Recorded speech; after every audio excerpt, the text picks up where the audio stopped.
Hey, it's the 2582 coming back at you with another video, and today we have a NASCAR diecast, but this one's actually kind of a retro one, and it's one that not too many people look at or have heard of maybe, or have really seen on YouTube, but whatever. And I ended up buying one because it is a little special, but yeah, it's a little tragic, unfortunately, which is this one. Now, of course, you can tell, not very good condition, but this is Dale Earnhardt's 2001 diecast, produced by Action. I don't know if this was a promo. Probably not, because yeah, there's a little peg hook. So yeah, as you can tell, of course, it's a little bit of a rough condition. It's a little yellowed and such, but it was meant for opening anyway, so I don't mind the packaging. And plus, this isn't too exciting, or not exciting. I think that's a little harsh there, I guess. There isn't too much to speak of, but it is a little nice. We have a photo of Dale Earnhardt on there. Dale Earnhardt Sr., of course. The years of all of his championships there, as he's a seven-time Cup Series champion. Forever the man. And this is part of the series of diecasts that they made, and this was one of them. I don't know the other ones that they've made as well. And I say Daytona, or the 2001 diecast, because this is actually the one that represents his Daytona 500 car, aka his unfortunately last ride, which I guess we'll get into depth in a little bit. And here's the rear. Just a bunch of legal stuff. I don't know what this sticker is supposed to represent, but it was there when I bought it. Which thankfully I didn't pay too much for this, because of course the condition, but even then I was gonna open it. So yeah, let me cut the camera and let me take this car out of its box. And there we got the diecast out of its box, and of course, normally I would just cut to, showing off a little trinket, but this one doesn't have it. It is just the diecast itself. But yeah, of course, the man, the myth, the legend, Dale Earnhardt. There's not much else to speak of. He is an absolute legend in NASCAR. Such a cool driver. Of course, 7 NASCAR championships, Cup Series championships. He is absolutely one of the best ones of all time, and one of the best drivers, personalities, and such in NASCAR that I don't think will ever be seen again. Hopefully we do at some point, but I don't think anyone's gonna top Dale Sr. here. Such a cool guy, of course. Both on and off the track, he is the Intimidator, of course. It's such a cool nickname for a driver. It's very unique. Of course, with the car, the black number 3 good wrench, it's just too iconic. Like, you just leave it out here, you just immediately know what this is. Everything about him. It will be a very timeless design, I'll tell you that. A very timeless paint scheme. But anywho, let's take a closer look at the diecast, as this is the Daytona 500, or specifically the 2001 Daytona 500 car, which unfortunately would end up being his final race, as unfortunately on the last lap he would get spun, or he would try to block, and he went into the wall with Ken Schrader, and unfortunately he would lose his life in that crash. It's just an image that NASCAR will unfortunately never forget.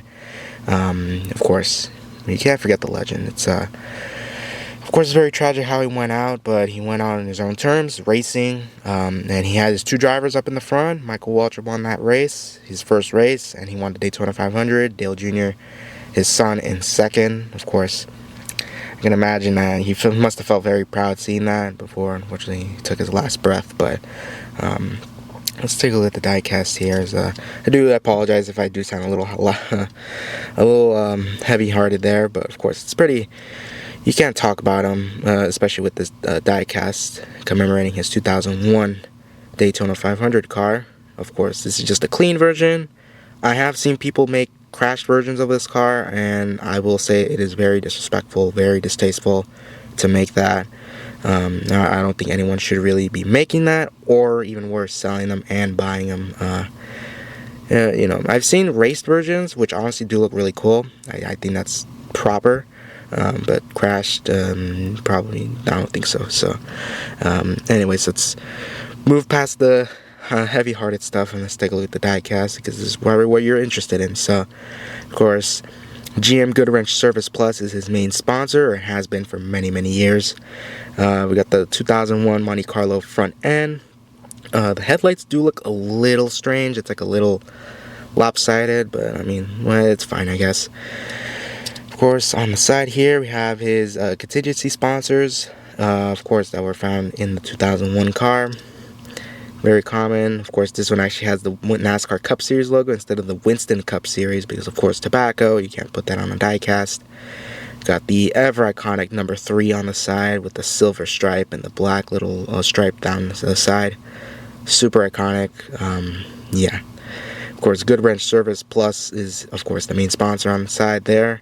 Dale Earnhardt's name on the roof rail. His signature is a very iconic signature there.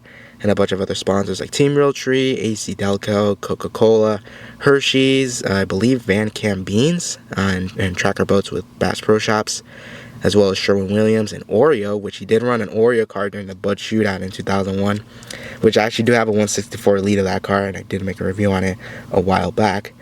Now, of course, to know that this is the 2001 Daytona 500 car, because they did make a 2001 car for Winter Circle, but it was just the normal paint scheme. To know that this is the one is, you gotta look at the quarter panel. It has Sonic on the quarter panel. Of course, Sonic signed on with the team not the day of. I always thought it was actually signed the day of, but the logo first made its appearance in Happy Hour, aka the final practice for the Daytona 500 in 2001. Yeah, so the only way you'll be able to see it was cleaned and such was during the Happy Hour, so that's very interesting and very unfortunate that they signed on. Probably not the greatest of times, but he did continue on with Kevin Harvick, and he even did run like a full Sonic scheme in the Busch Series at one point, and then honestly looks very sharp. But yeah, that's gonna tell you that this is the 2001 Daytona 500 car. When you look for that Sonic logo, if it says Burger King or maybe nothing at all, it's most likely his 2000 car. Or if it has nothing, it could be just his 2001 preview car from Winter Circle. So I think this is one of only 2 ways you could buy this specific car with the Sonic logo. But yeah, enough rambling there. Got the rear there. Taillights is just a little red spot, which it looks a little odd, but I mean, whatever. It has a number 3 on it at least. We got the Chevrolet bow tie on the back. Very iconic rear spoiler for the Monte Carlo. We got GM performance parts on the deck lid.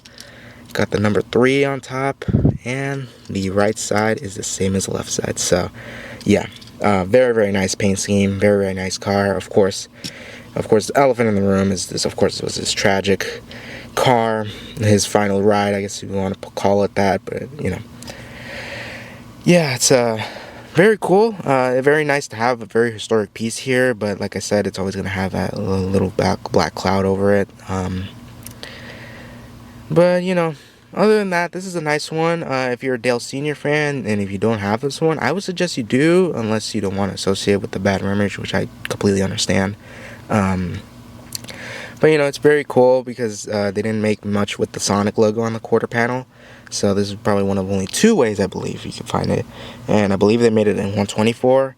And I do have like a 143rd scale car of this, but it's actually gold, like gold plated. And I believe it was made by Revell, I think. Revell Models. So that's very interesting. But they did make diecast back then, so it wasn't just model kits. So yeah, this is going to be a pretty quick review actually. Or before we go, plastic base, and it says 2002 Monte Carlo, so I believe this series of diecast came out in 2002, but of course the paint scheme is from 2001.